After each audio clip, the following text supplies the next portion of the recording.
Good morning.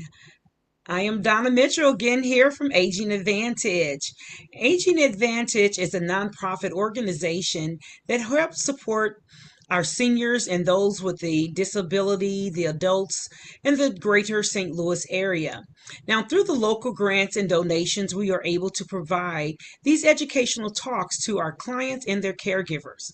And today we are going to have Randall Dupre, and he will share a little bit about what he does, and he has some things, some little nuggets here that we can take away today, to help educate us, as we continue serving our seniors and our caregivers and things of that nature. And again, we want to welcome you today. Randall, welcome, welcome, welcome. Thank you so much for coming on today. And we're excited to have you and to hear what you have to share with us. And without further ado, Randall, I will allow you to have your floor, and I'll come back at the end when you are completed and we can go ahead and discuss some things at that point.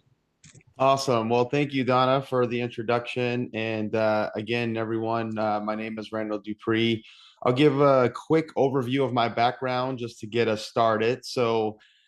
In the past, I really led transformations for various companies for over 20 years. You could see on the screen here some of the companies that I've led transformations for. Companies like Boeing, Goodrich, United Technologies, Trane, mostly focused on continuous improvement and lean transformation, but also culture transformation as well. Um, my education, I have a Bachelor of Science in Business Administration from Colorado State University and an MBA from Indiana. Go Hoosiers. I'm also a certified Six Sigma Black Belt and a certified lean practitioner from the University of Kentucky and Toyota. But what I do now is I am a speaker trainer coach. I'm part of the Maxwell Certified Leadership Team, and I'm an author. I've written a couple of books, Everyday Lean and Why Transformation Fails. I'm also a podcast host. My podcast is called Walk, Talk, Faith in Motion, and I am the founder of Forge Point LLC. Forge Point is the umbrella company where I do all of this work. So that's me. And let me just say that it is my privilege to be speaking with you today on a topic that has changed my life, which is why I'm very passionate about it. And that topic is personal growth. So let me just start by saying a few things about growth. Growth is all about striving to be the best version of you that you can be. It's about unlocking your full potential. And look, growth is a lifelong journey. You're never too young to start growing, and you're never too old to keep growing. It is a lifelong journey. And that journey is unique to each one of us because, as I'm sure you would both agree, we are all unique. Everyone that's listening to this is unique. Okay. So if I were to ask, if we had a room full of people and I were to ask people to raise their hands if they thought they were unique, I'm sure we would see hands go up all over the place. But if I also asked if anyone thought they had reached their full potential, Donna, Lee, if I asked you if you thought you reached your full potential in life, would you think that you reached your full potential? I know I don't think I have. And that's because we all believe that we have room to grow. I know that I have a lot of room to grow. And so that's why I'm very passionate about this topic. If you want to be a better person tomorrow than you are today, then growing yourself daily guarantees that you will be better than you were the day before.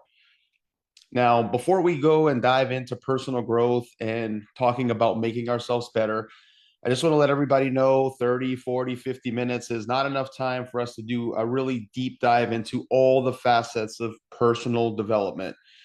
I recently did a Google search and I searched for the term personal growth. Guess how many entries came up? There were over 44 million entries on personal growth. That's a lot, 44 million entries.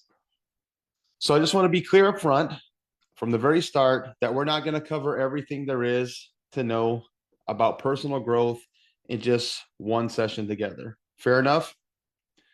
But with so many entries on the topic of personal growth, I think the best way for us to begin is by really looking at who are the experts, who are the gurus when it comes to personal growth.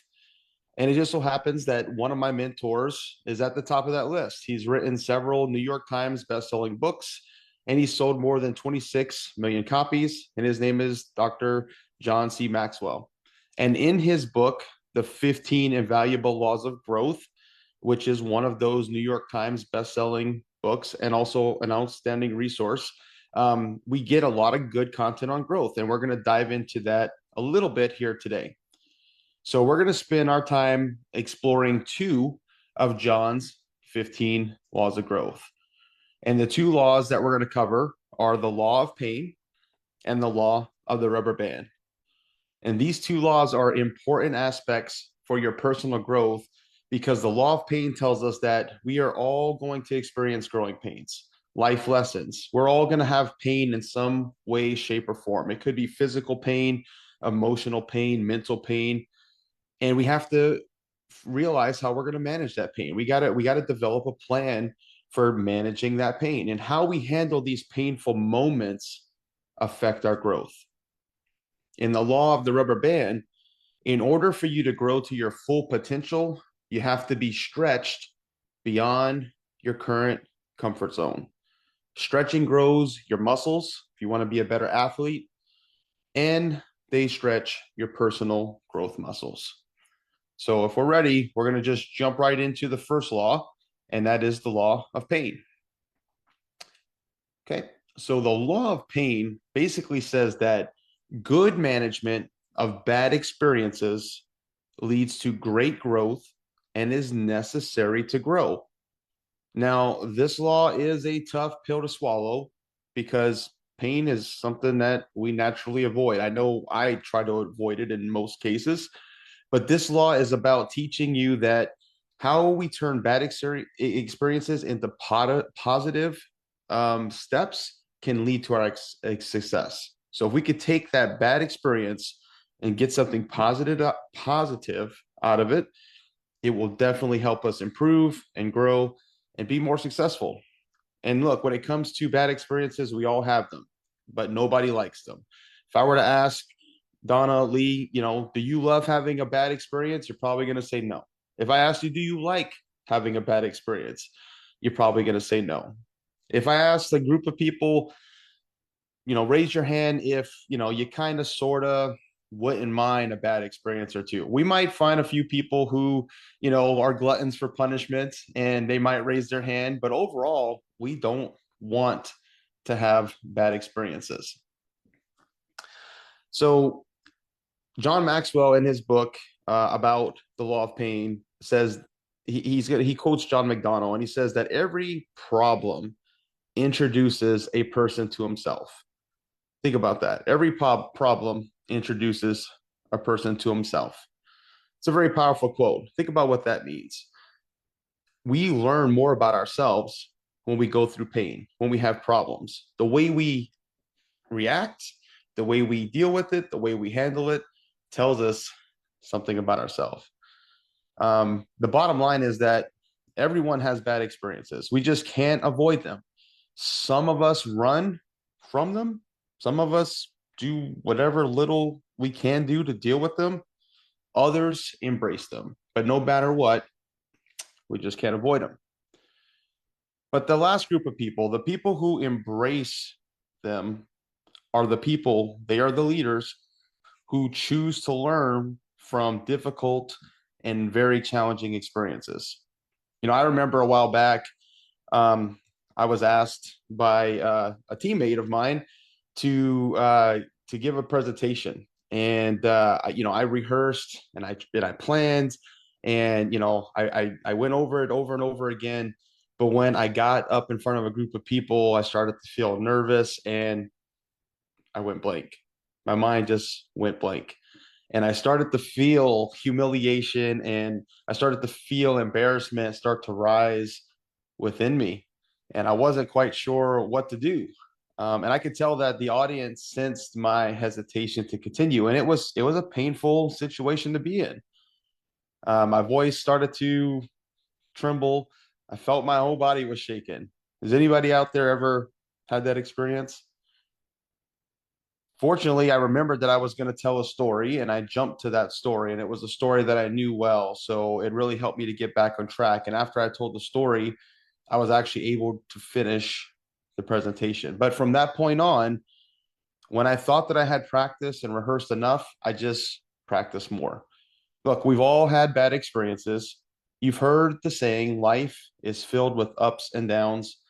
And the problem is, most of us just want the ups and ups. We don't want the downs. And we do everything in our power to avoid bad situations. Yet they always seem to find us. And it's hard to take it one day at a time when you feel like the day just attacked you all at once. And look, it's true that no one likes the bad experiences, but look at how many people, out there, try to avoid them, right? We've all seen them. We've seen people who try to avoid them. We've seen people who embrace them. And the good thing about embracing them is once you get through them, then you have lessons that you've learned and you've had war stories to tell. And so, we could take different paths, but we should really think about embracing them. Okay. So consider some of the types of pain that we might face. Pain of incompetence, right? Where we think, I should have saw that coming. I should have knew what was going to happen. I could have done something different. The pain of financial loss, right? Maybe we lose a job or, we have a bad investment and we think, man, if only I could get that back. The pain of not being number one, not being the best, either, we lose a competition or our business is not doing as good as it can be, or we get passed over for a promotion in our workplace. We all know what it's like to feel that pain of not being the best, and the pain of change. Change happens. We know that change happens. It's one of the only consistencies in life is that everything changes. But how do we handle that change? Many people can become bitter from having bad experiences over and over. Few become better. But I want to help everyone listening to find ways to become better. Few become better, most become bitter, but we want to be better. Okay. So, what I just shared is a few examples of what John Maxwell calls our pain files. But just because we have our pains and files like these, it doesn't mean that we should ignore them. We keep these files so that we can remember and we can grow from these experiences. So we can look back on them and we can refer to them. We need to turn our pains into gains. We do this by choosing a positive life stance. And by this, I mean that we need to look for positive lessons in every experience. And there's always something positive, but you might not see it at the time of the experience. When you live your life with a positive life stance, you find that the good will become better and the bad will not be as bad as it seemed in the moment. I know I've been there. I've been very frustrated in situations that were painful and difficult. And then, in the moment, and then looking back, it wasn't really as bad as I felt it was at the time. And we've all been there, right? One way is for us to embrace and develop our creativity. Neil Donald Walsh says, life begins at the end of your comfort zone. So use the gift of a bad experience to open your mind and challenge yourself to use your own brilliant creativity. Embrace the value of bad experiences. We all have a choice. You have a choice. You could look at your bad experiences in life and look at them as a setback and be set back from them, or you can learn from them. It's been said that in life, there are winners and there are losers. Aside from the final score of a sporting event, I would say that there are winners and there are learners. And one of the biggest pushes that we get going when we have these bad experiences is by making good changes after learning from those bad experiences. A bend in the road is not the end of the road. Let me just say that again. A bend in the road is not the end of the road unless we forget to make the turn. And what usually happens to us is rarely the end of the road. But many of us focus on our feelings about what has happened rather than focus on our thoughts and actions, which will lead us in a better direction. So the next time that you are faced with a bad experience, remind yourself that you are on the cusp of change. Check with your emotions. Use them as a catalyst for change and for growth, and don't let it paralyze you. Now, let me just say one more thing related to the law of pain, directly connected with leadership. So, for anyone out there who's listening who is a leader of an organization, a manager, a supervisor, or even if you are not in a formal role, leadership role, but you still want to show up as a leader, um, here's some things to think about. How do we lead from pain? And how do you apply this law specifically to your life? So, as I mentioned earlier, the folks who embrace the pain and choose to learn from it, they really are leaders. And so, pain is directly connected to leadership. So, there are several questions you could explore.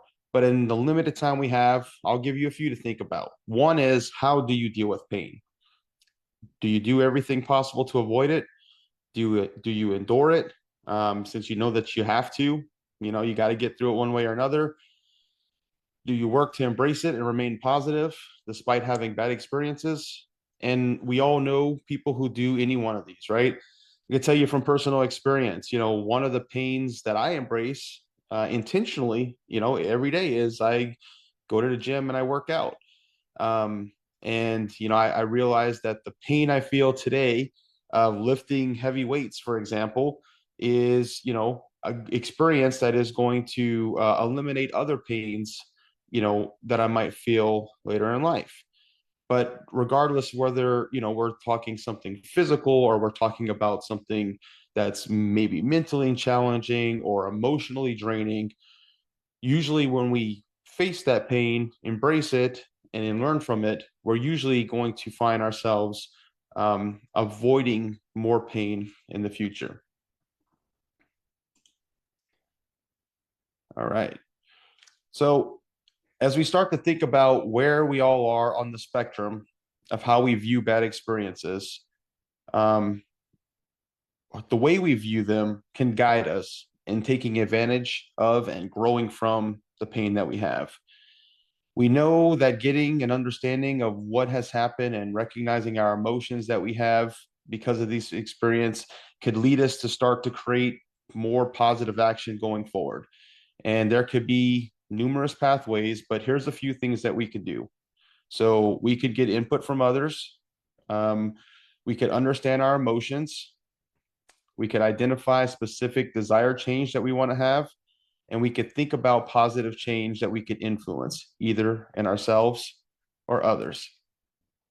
So again, we could get input from others, we could understand our emotions, identify specific changes that we want to have, but at the end of the day, above all else, for us to grow through the pain that we're feeling, we have to take action. We have to recognize that there's something that we could do differently in the future, better in the future, and allow that pain to let us grow.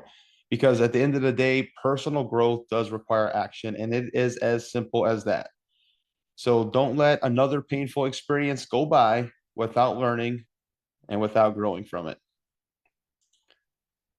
Okay, so as I mentioned, we're going to talk about 2 of the 15 invaluable laws of growth. Now we're going to talk about the law of the rubber band. I got a little rubber band right here for a little visual. And these 2 laws do go together really well, actually. So, and this is another one of my favorites. And the thesis for this law is growth stops when you lose the tension between where you are and where you could be. Growth stops when you lose the tension between where you are and where you could be. If I were to ask 100 people, do you want to grow? How would they respond? Most people would say yes. Most people would say yes. Remember, when we're talking about growth, we're talking about being the best version of you that you want to be, developing yourself, adding capacity to yourself, getting to your maximum potential. Most people are going to say yes to that. I want to grow. But the truth of the matter is that for most of us, we avoid any form of pressure because we don't want to feel uncomfortable.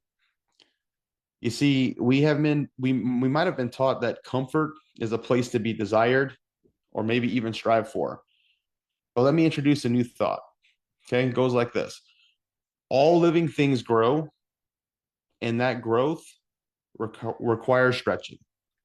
All living things grow, and that growth requires stretching. Uh, John Maxwell says that true life begins at the end of our comfort zone, and we arrive there by stretching. Okay. So think about this rubber band here that I'm stretching out. If I ask you to think of 10 uses for a rubber band, you could probably think of a few uses, right? But let me just tell you that rubber bands are only useful when they're being stretched. That's it. That's why we use them. They're only useful when they're being stretched. And so you would not be where you are today without some form of tension or some form of stretching taking place. And for many, the thought is, when I graduate from high school or college, I've arrived and now I could stop being stretched. I know for me personally, when I was in high school, I just wanted to get out as quickly as possible. I took a big gap before even going back to college. 9 years. It was 9 years between when I finished high school and I started really working on my bachelor's degree because I thought I had made it. I survived high school and I was done being uncomfortable and being stretched. But after all, I'm grown now, and I think that I want to keep growing throughout the rest of my life because growth really is a lifelong journey, and we should continue growing throughout all of our lives. But just know that with growth, naturally there will come discomfort, and initially there will be pain. We all felt it in school. We felt the tension that we wanted to do just enough maybe to get that diploma. Sure, there might have been some folks who wanted to be, top of the class, but if you're anything like me, you just wanted to get through it. And it could easily be described as the tension between where you were and where you wanted to be, couldn't it? So what did you do? Did you do just enough to get by? Did you do more? Perhaps you were like me. Perhaps you were, a higher achiever. But at the end of the day, there was a tension between where we were and where we wanted to be, and we had to be stretched in order to get there. One of my favorite quotes of all time is God's gift to us is potential, and our gift to God is developing it. Let me just say that again. God's gift to us is potential, and our gift to God is developing it. So how do we do that? It's very simple. It's by getting out of our comfort zone. It's by continually stretching, not only physically, but emotionally, intellectually, and even spiritually. Every day is a gift from God, and our gift back is to keep on growing. Okay? So here's a few points that I want to make just regarding being stretched. First of all, few people ever want to be stretched. It's literally like saying to your employer, look, I know I'm overqualified, but I promise to only use half my ability. We don't want to be stretched. Most people are only using a fraction of their ability and rarely, if ever, try to reach their full potential. David Godine claims that only 32% of the US population has ever been in a bookstore. Think about that. 32% have ever been in a bookstore. Why is that stat so alarming? Well, because if you're not willing to read, to learn, to grow, then what are we doing? When was the last time you learned something new for the first time? And I know we live in the internet age, and maybe it's because, today we have so many options, right? We could download books on Kindle and Audible. It's very easy to read books online. So maybe, 32% might not be as bad as it actually sounds. Maybe it would be higher if we didn't have so many other options, but still think about it. And the question to ask yourself is, when was the last time that you learned something new? The second thing to think about is settling for the status quo. Most people are satisfied and they just settle into this comfort zone in life. They fall into familiar patterns and habits that they've learned. And mostly we've learned those things from those around us, right?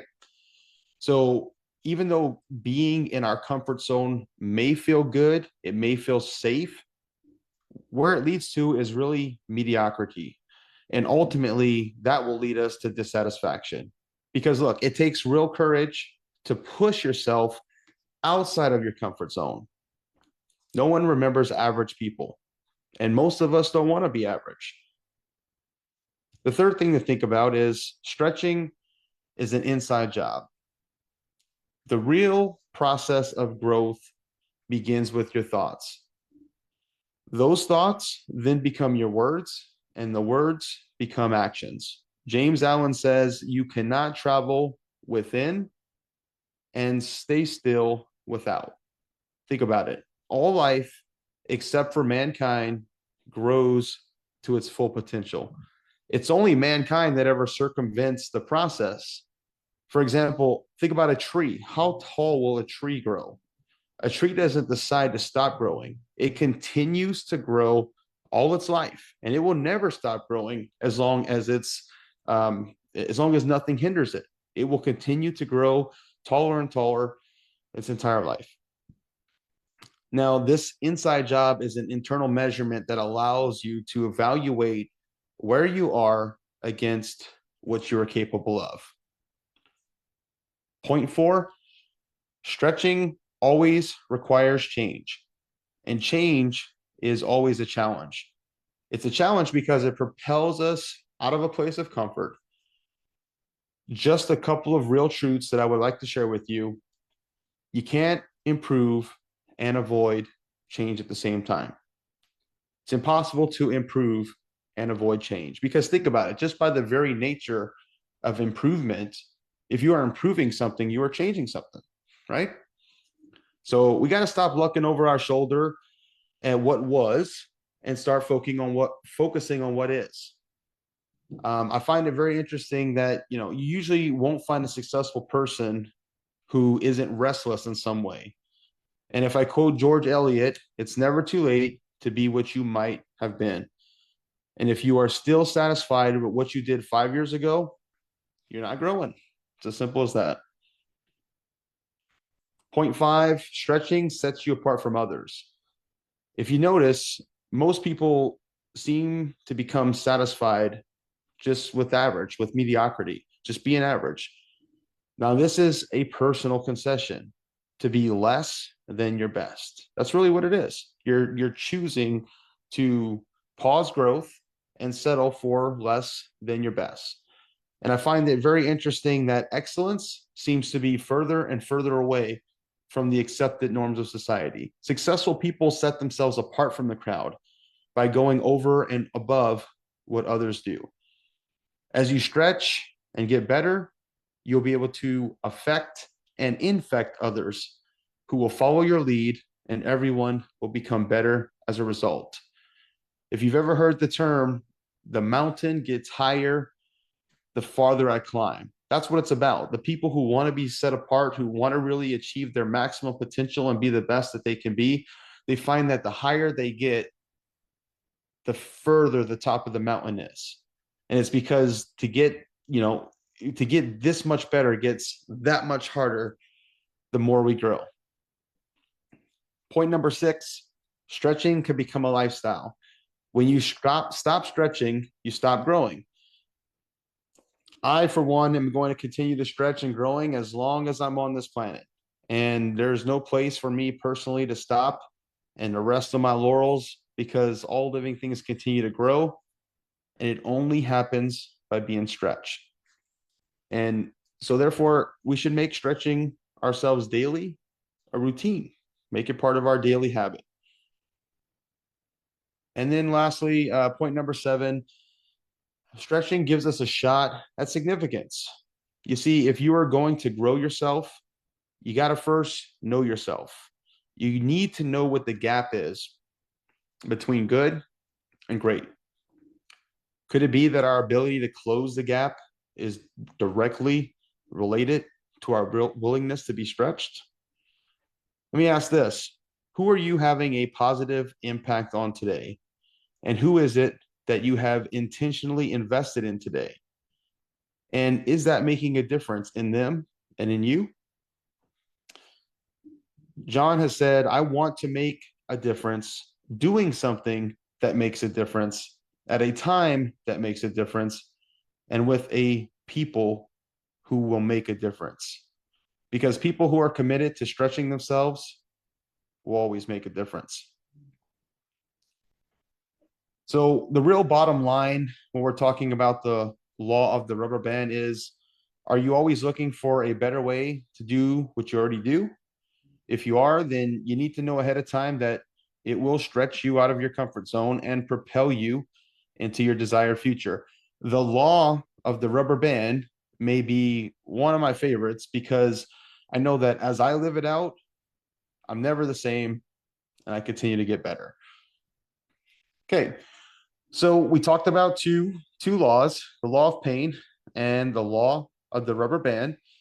And so as you're out there in the world dealing with your day-to-day situations, whether it's in your business or your personal life, your job, your workplace, whatever it is, you are going to experience pain. You're going to have several painful experiences. We all do. But remember, how you choose to deal with those painful experiences will determine how you positively or negatively impact your circumstances and influence those around you. So what I'm saying is, when life gives you when life gives you lemons, remember the tension of the rubber band and use those lemons to make lemonade. So we've briefly touched on two of John's 15 invaluable laws. Just imagine going deeper and diving into these laws in a group setting. What would happen if you and your team took a deeper dive into these laws? What would it do for you and your personal growth? So, what I would like you to do as we close is just think about what you would find digging deeper into the rest of this material and would it be helpful for your life? Yes or no? If you're listening to me now, think about what you've heard so far today, just digging into two of the laws of growth, and ask yourself, would you find digging deeper into the rest of this material helpful? So I hope this session added value to everyone listening today. I thank you all for listening. Thank you, Donna, for having me. Thank you, Lee, for all your help on the technology side. It has been an honor being with you all today. Again, my name is Randall Dupre, and I am a speaker, trainer, coach with the Maxwell team. And that is really the end of my presentation. So I hope you all have a rest of your day. Have a great rest of your day. And if you want to know more about me or what I do or my organization, or you want to learn more about growth, you could go to forgepointllc.net. And one way to get there is by scanning the QR code up on the screen. And that is all I have. Thank Great. you. Thank you so much, Randall. Oh my goodness. Yes, I did get something out of it. Yes, I learned a lot. And yes, I'm sure our audiences will feel the same, if not even a deeper excitement for it. But again, thank you very much, Randall, for coming on and sharing with us today.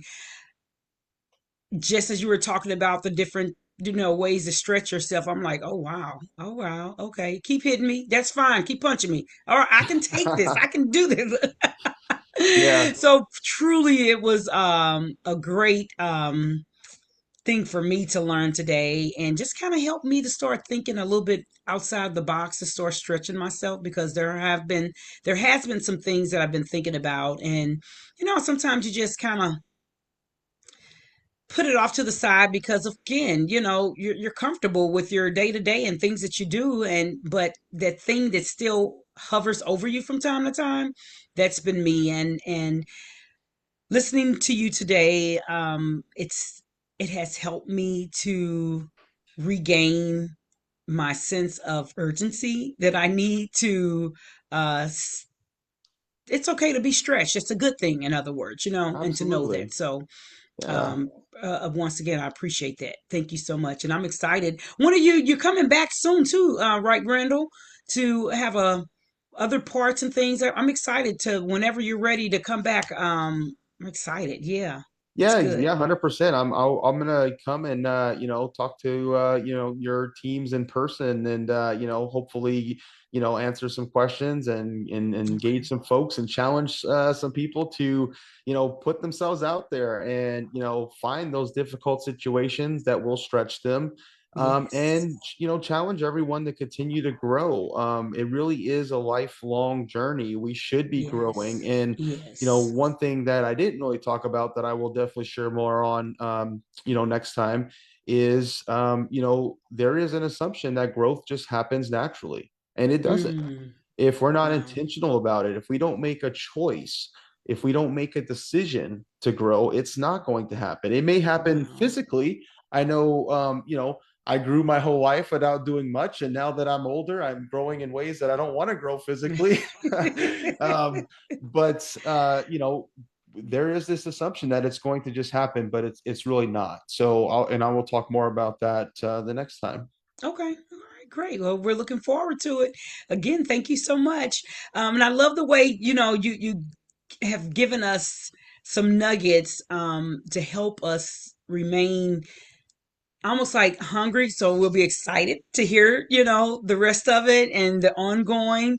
Um, and at the same time, it gives us the opportunity to start growing and, reevaluating ourselves and our lives and ways that we can grow and just keep on stretching, keep on growing. That's awesome. I love it. Yeah, because as long as you live on the earth, you should be evolving into something else, not just staying at the same plateau. Some people, believe it or not, they're comfortable just like that. I know you probably know some people like that, have known somebody, and as well as myself. And sometimes I Yeah. look and just like, no. Well, But I'm looking at them, but how is somebody looking at me? Are they looking at me like right. that too? Are you stagnant? No, I want to grow. I want to Right. all God has called me to be and what He is trying to get out of me to share with the world and whoever I'm supposed. Oh man, this is great, Randall. Thank you, Yeah. thank And you. and I will say that, I've been that person myself for years where I think about where I would be today if I had continued growing and not, become stagnant. As I mentioned, Yeah, I went 9 years between, when I finished high school and starting college. And I could tell you that once I finished my master's degree, there was another long pause where I wasn't really growing intentionally because I had made the assumption falsely that it would just happen. So, yeah, yeah, I've been there myself. I don't judge anyone else, but I do challenge everyone to keep growing. yes. Thank you so much, and I accept the challenge. Look, I appreciate it again, Randall. Thank you so very much, and we look forward You're to next welcome. time. You're And welcome. everybody, anybody listening, keying in, please by all means. Get in contact with Randall if it's more information or you want to take a deeper dive into something that he hasn't shared with us today. By all means, contact him. And as you can see right now, he'll be a great person to help you navigate to getting to your potential and just going through your process of metamorphosis of change. Because sometimes that can be like a leap of faith for some of us sometimes. And so Randall, as you can see, he's been studying this and he's passionate about it. So he'll be a great person to glean from. So by all means, reach out to him if need be. If you're having trouble reaching him, get in contact with myself, Donna, Lee, somebody here at Agent Advantage, so we can point you in the right direction. Okay. And again, thank you guys, and we'll see everybody soon. Take care. Have a great day. Bye.